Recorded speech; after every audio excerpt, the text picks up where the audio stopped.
ജീവിക്കാൻ ഏറെ കൊതിക്കുന്ന മനുഷ്യരെ കണ്ടിട്ടുണ്ടോ? അല്ലെങ്കിൽ ഇനി എന്റെ ജീവിതം എണ്ണപ്പെട്ടിരിക്കുന്നു എന്ന് തിരിച്ചറിഞ്ഞ് അതിനുവേണ്ടി പോരാടുന്ന മനുഷ്യരെ കണ്ടിട്ടുണ്ടോ? ആ പോരാളികളെ ഞങ്ങൾക്കറിയാം. തിരുവനന്തപുരം റീജിയണൽ ക്യാൻസർ സെന്ററിൽ വന്നാൽ നിങ്ങൾക്ക് അത് നേരിട്ട് കാണാൻ പറ്റും. പക്ഷേ കഴിഞ്ഞ 4 വർഷങ്ങളായിട്ട് ഞങ്ങളൊരു സ്ഥാപനം നടത്തുന്നുണ്ട്, സനാഥാലയം ക്യാൻ കെയർ സെന്റർ. സൗജന്യമായിട്ട് ഈ ട്രീറ്റ്മെന്റ് ടൈമിൽ ഭക്ഷണവും താമസവും ഒക്കെ ഒരുക്കിയാണ് ഞങ്ങളത് കൊടുക്കുന്നത്. അതുകൊണ്ട് തന്നെ 800-ലധികം മനുഷ്യരെ നേരിട്ട് കാണാനും അവരോടൊപ്പം ജീവിക്കാനും ഒക്കെ സാധിച്ചിട്ടുണ്ട്. അവരുടെയൊക്കെ കണ്ണുകൾ തിളങ്ങും. കാരണം ജീവിക്കാൻ കൊതിയാണ്. പക്ഷെ ഓരോ ദിവസവും കീമോയും റേഡിയേഷനും ഒക്കെ കഴിഞ്ഞിട്ട് അവർ തിരിച്ചു വരുമ്പോൾ ആ കൊതിയുടെ ആഴം കുറയും. കാരണം വേദന അമ്മാതിരി അവരെ ബാധിക്കുന്നുണ്ട് എന്നുള്ളതാണ്. വായിലാണ് ഇപ്പോ അർബുദം ബാധിച്ചതെങ്കിൽ ഒരുപാട് കഴിക്കാൻ ആഗ്രഹിക്കുന്ന, ഒരുപാട് കാര്യങ്ങൾ എക്സ്പ്ലോർ ചെയ്യാൻ ആഗ്രഹിക്കുന്ന മനുഷ്യരാണ് അവർ. ഒരുപാട് ഭക്ഷണം കഴിക്കണം, കപ്പയും മീനും ചോറും, അവരാഗ്രഹിച്ച സംഭവങ്ങളെല്ലാം കഴിക്കണം എന്ന് ആഗ്രഹിക്കും. പക്ഷെ തൊണ്ടയിലാണ് ക്യാൻസർ എങ്കിൽ കീമോയും റേഡിയേഷനും ഒക്കെ ചെയ്യുന്ന സമയത്ത് ഗ്രാജുവലി അവരുടെ തൊണ്ടയൊക്കെ ഒന്നും കഴിക്കാനോ ഇറക്കാനോ പറ്റാത്ത അവസ്ഥയിലേക്ക് പോകും. ഒപ്പം തന്നെ ഇവിടുത്തെ സ്കിന്നുകളൊക്കെ ഒരുപാട് കറുത്ത് അത് ഇളകി വരുന്ന ഒരു അവസ്ഥയിലേക്ക് പോകും. പിന്നീട് ട്യൂബ് മൂക്കിലൂടെ ഇട്ട് അതിലൂടെയായിരിക്കും ലിക്വിഡ് ആയിട്ടുള്ള ഫുഡ് അവർക്ക് കഴിക്കാൻ പറ്റുന്നത്. അപ്പോഴും ഓർക്കണം, ജീവിക്കാൻ ഒരുപാട് കൊതിക്കുന്നവരാണ്. കുഞ്ഞുമക്കളും അതെ. ചെറിയ പാവകൾക്ക് വിശപ്പിനായിട്ട് ആ ട്രീറ്റ്മെന്റ് ടൈമിൽ ഒരു ടാബ്ലറ്റ് കൊടുക്കും.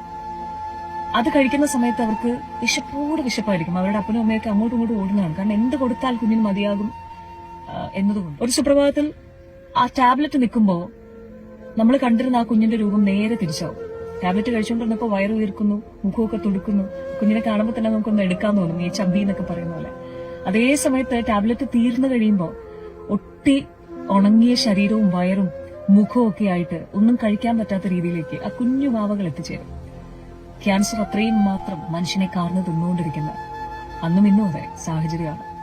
വീണ്ടും പറയുന്നു, ചെറിയ പ്രശ്നങ്ങൾ വരുമ്പോൾ പോലും ജീവിതം അവസാനിപ്പിക്കണം, എന്റെ ജീവിതം കഴിഞ്ഞു എന്ന് വിചാരിക്കുന്ന ആരോഗ്യവാന്മാരായിട്ടുള്ള മനുഷ്യരെ നിങ്ങളോടാണ്. നിങ്ങൾക്ക് കിട്ടിയിരിക്കുന്ന ഏറ്റവും വലിയൊരു വരമാണ് ഈ ഒരു ലൈഫ് എന്ന് പറയുന്നത്.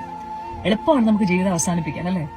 എന്തെങ്കിലുമൊക്കെ ചെയ്ത് നമുക്ക് കാട്ടിക്കൂട്ടി നമ്മുടെ ജീവിതം അവസാനിപ്പിക്കാം.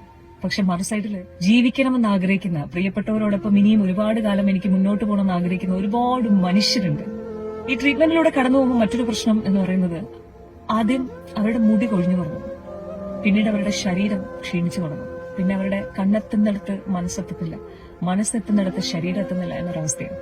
കട്ടിലിൽ നിന്ന് എഴുന്നേൽക്കാൻ പോലും പറ്റാത്ത അവസ്ഥയിലേക്ക് കടന്നു പോകും. അവരെ പോലെ തന്നെ അവരുടെ പ്രിയപ്പെട്ടവർ ഒരുപാട് സങ്കടപ്പെടുന്ന ദിവസങ്ങളും നിമിഷങ്ങളുമാണ് ശേഷമെന്ന് പറയുന്നത്.